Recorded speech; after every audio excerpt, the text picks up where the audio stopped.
Hi, I'm here at the Magic Kingdom and I'm going to tell you my Disney tips and tricks for maximizing your vacation time and having a wonderful day.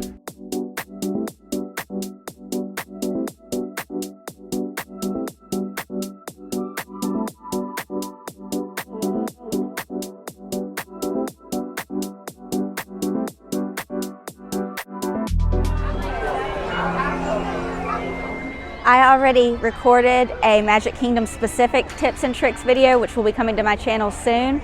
But this is general tips you can use in all the parks. I just wanted to film it in a park so that it was a little more interesting to watch. You might catch a ride or two. We'll see how the day goes. The first thing I want to talk about is timing and prioritization while in Disney World. You are going to have a million things you want to do, a million places you want to eat, and you're not going to do them all. I have been to Disney World countless times and I still haven't done them all. So you're going to have to prioritize what your favorites are, what you most want to see, do, eat, watch. One way to maximize some of your ride time at the beginning of the park day is to rope drop. I missed rope drop today, but it's still pretty early, so I'm going to go see what the line looks like for Big Thunder, maybe take a ride on Big Thunder Mountain Railroad because Frontierland opens a little bit later than the other side of the park in Fantasyland and Tomorrowland. But you need to know when you go into your Disney vacation if you're eligible for any extra time in the park. Guests staying at some of the deluxe resorts have these deluxe evening hours where you get 2 hours in select parks on select nights after the park closes. And any Disney resort guest and some of the Good Neighbor resort guests also get 30 minutes at the beginning of the day in all of the parks. This early time in the park is your ideal time to get some of the big rides done that are going to line up more the rest of the day. Another thing you want to make sure you do is allow time for travel. Now, Disney has excellent transportation, but sometimes you have to wait. It's a crowded place. So make sure you're allowing plenty of time for travel. If you're coming to the Magic Kingdom and you are not on Disney transportation, you'll have to go through the TTC, so you will have to park or get let off at an area and then catch a monorail or a boat to get into the park. So keep that in mind. It will take you a little bit of time to get here and you want to add extra time so you aren't rushing. Also, while you're in the park, you don't want to be rushing around. You want to kind of have a general plan.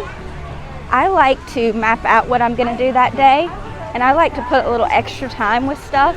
That way I have time to just take in the details, sit and relax, and enjoy my day. Disney World has a ton of small details hidden everywhere. If you're rushing around, you might miss them. Here's an example of one coming up at the Critter Co-op. If you look around the Critter Co-op, you're going to see signs that are going to tell you about some of the critters that you're going to see on Tiana's Bayou Adventure. Another tip that I have is if you don't get some of the major attractions in rope drop and you don't purchase Lightning Lane Multi-Pass or Lightning Lane Single Pass, some of those rides you can do at the end of your night. Disney allows you to get in line for any ride up to a minute before the park closes. So some of those bigger rides like Remy Ratatouille Adventure and Frozen Ever After and Epcot, Tron and Seven Dwarf Mine Train and Magic Kingdom, Rise of the Resistance in Hollywood Studios, and Flight of Passage in Animal Kingdom, you can get into those lines 1 minute before the park closes.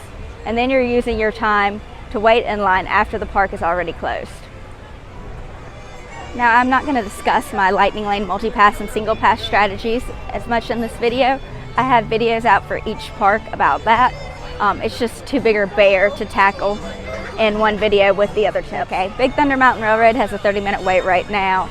I am just gonna go and get some food first because I'm pretty hungry before I wait in a long line. And I may just look at the times for Lightning Lane Single Pass and see if I want to purchase it. It's pretty busy today and I have to leave in a couple of hours, so if the times are too far back, then I may just do some of the attractions that have less lines. That goes to my next tip. Make sure you're planning ahead. Make sure if you're wanting to purchase Lightning Lane Single Pass or Multi-Pass, you're doing it as soon as you can, whether it's 7 days in advance if you're staying at a resort or 3 days in advance if you aren't. Also, you don't only need to have a plan, but you also need to be flexible because plans will change, rides may go down, and you're at Disney and you just need to have fun and enjoy what you can do.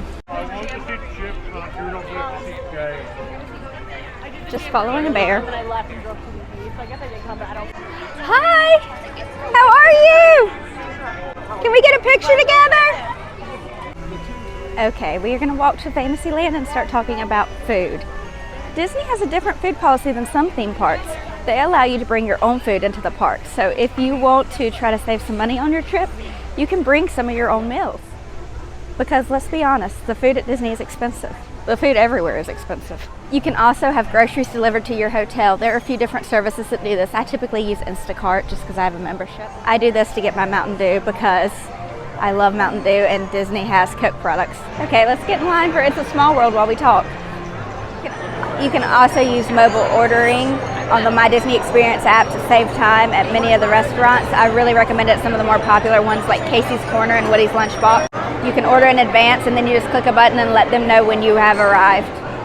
Some restaurants also have walk-up reservations. You can check this on your app, and also sometimes there'll be a sign sitting outside of the restaurant to let you know. And you can make your dining reservations 60 days out, so I would really highly recommend this if there's somewhere that you really want to eat.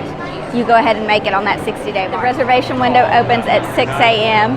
Like I said, you can do this 60 days out, and it is for your entire vacation.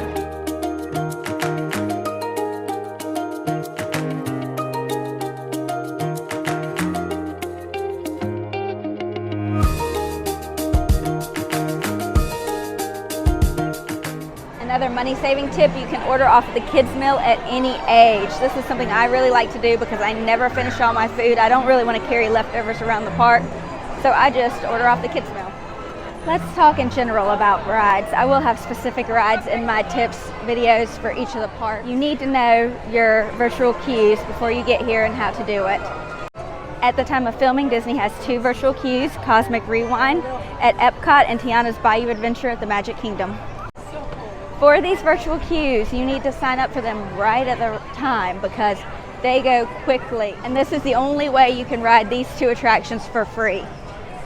At time of filming, the only other way to ride Tiana's Bayou Adventure is with Lightning Lane Multi-Pass, and the only other way to ride Cosmic Rewind is to purchase Lightning Lane Single Pass, unless you are at a special park event. The typical time for the virtual queue, unless there is some special event going on, is 7 a.m. and 1 p.m.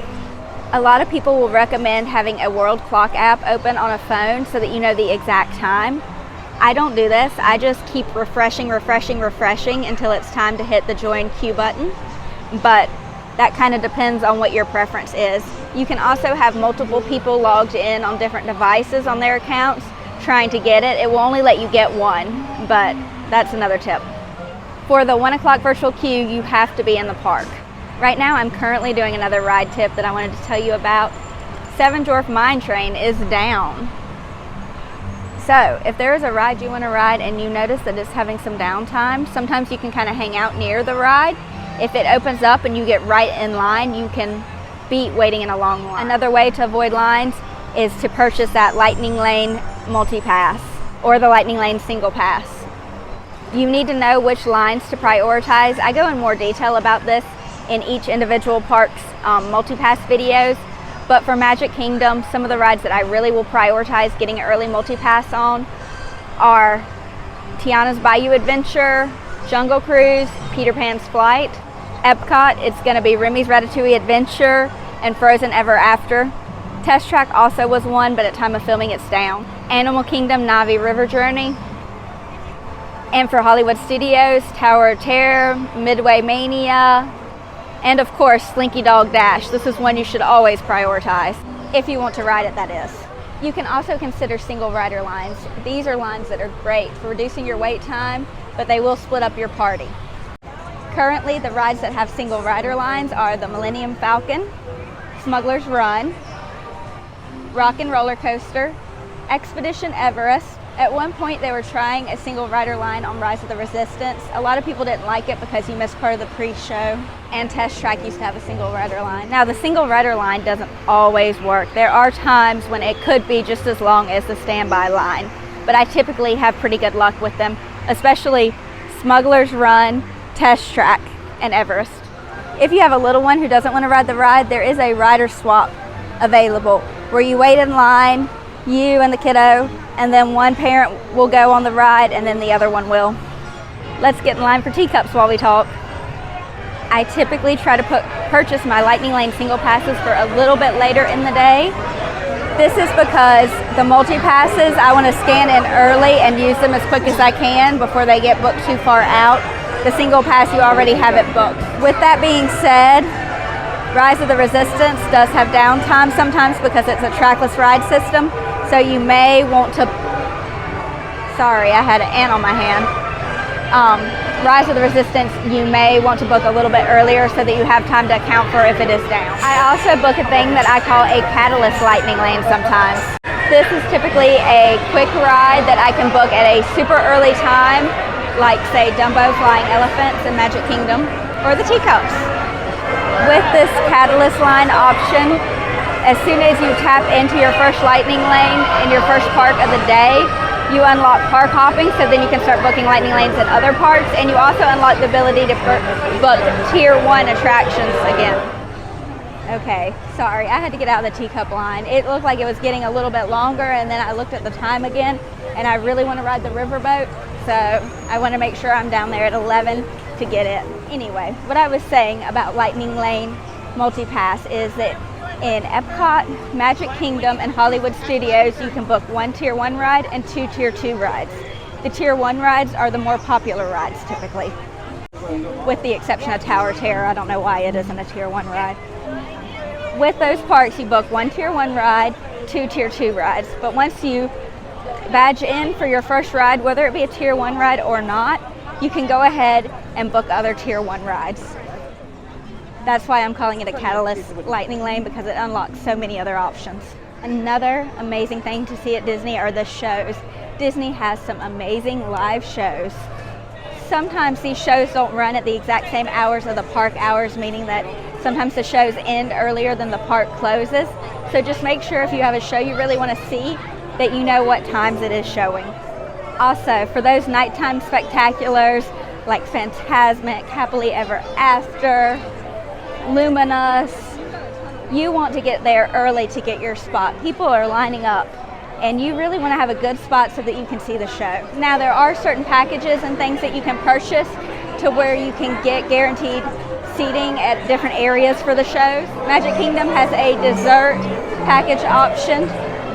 On Hollywood Studios, there is a Fantasmic dining plan, and there are some restaurants in Epcot where you can purchase a dining plan to get viewing for the fireworks there. Now let's talk about money, because Disney can be pretty expensive. Make sure you know of the things that you can get discounts with. For example, I have a Disney Visa card. This Disney Visa card unlocks me some discounts, some special promos on the Shop Disney app, and also some special photo opportunities. There is a free Disney Visa and a more premium one. I have the free one.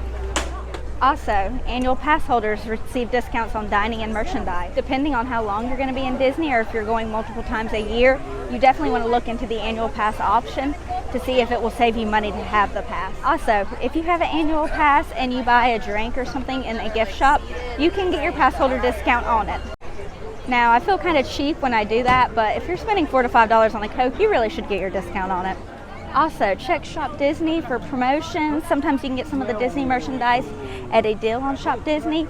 And for even better discounts, there is the Disney character warehouses. They have 2 in Orlando and 1 in Sawgrass, Florida. These outlets offer very discounted Disney merchandise that you can get. You can also get some things at Disney for free. Disney has pins that they give out to guests when they're celebrating special events and they're at the parks. For example, the I'm Celebrating pins, Happily Ever After, if it's a wedding or anniversary, it's my birthday pins, first time trip pins. These are all complimentary. There are also first aid spots around the park, so if you need some Tylenol, you need a Band-Aid, something like that, you can go to the first aid spot and get it. One of my favorite free activities is getting pixie dusted at Sir Mickey's.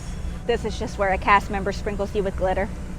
You can also do many free activities at Disney Springs, and Disney Springs does not require a park ticket to enter. And you can see the fireworks for free. You can see these from some hotels. For example, for the Magic Kingdom fireworks, you can see them from the Polynesian Resort. You can see them from, I think, the Grand Floridian, the Contemporary. You can see the Epcot fireworks from some of the resorts like the Riviera. Another thing that you can watch is the electrical water pageant This runs at night on Seven Seas Lagoon. So from any of the hotels that are on Seven Seas Lagoon that you can get a waterfront spot at, you can see that parade. Now I'm going to show you what I pack in my park bag.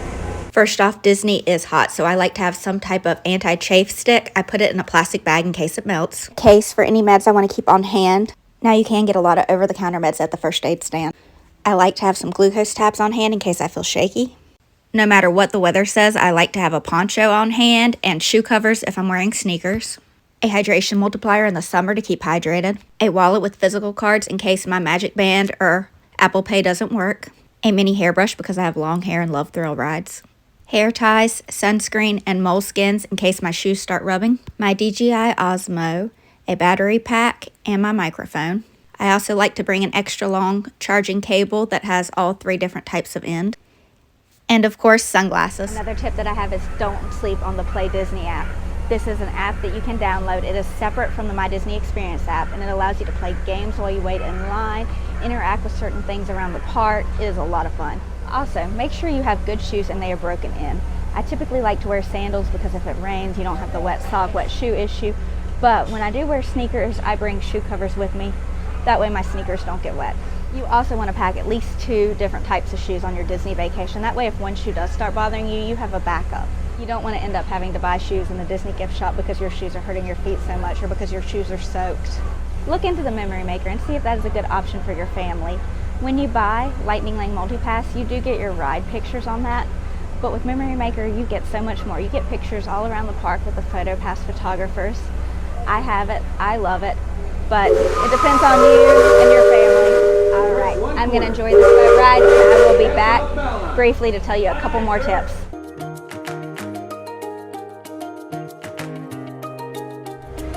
I hear a cavalcade coming, so I'll tell you the rest of the tips once I get out of the park. I just figured out if I go this way, it's a little quieter so I can still talk. Next tip, don't think of Disney Springs as just a shopping center. Disney Springs is a whole experience. There are so many activities, fun to be had. You can bowl, you can watch a movie, you can do a lot of things at Disney Springs. Make sure you familiarize yourself with the My Disney app before your vacation because it really can help you with planning your vacation, and there is so much on there that you need to know about. I made a video called Speaking Disney Part 2 about the My Disney Experience app, so make sure you check that out. So you're at Disney and you're shopping and you see an item that's really big that you can't fit in your suitcase. You can have Disney ship that item home for you. I actually had an entire Doom Buggy bed shipped home for my dog, and it only cost $9 shipping. So it was way more cost effective than I imagined. My last tip, if you lose an item on the My Disney Experience app, you can file that item lost, and then if Disney finds the item, they will mail it to you, or there's a spot you can go and pick it up. I've had a lot of good luck with lost items at Disney. One time I lost a little Grogu shoulder pal, and I actually ended up finding it in the Magic Kingdom, and then we were gonna miss the bus on the way back because it was so late, and we actually had a cast member drive us back to our hotel afterwards.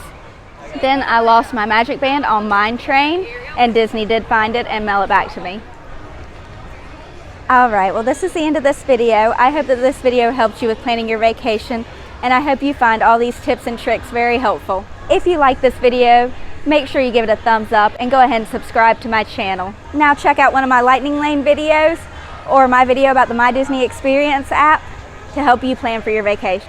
I hope you have a wonderful day.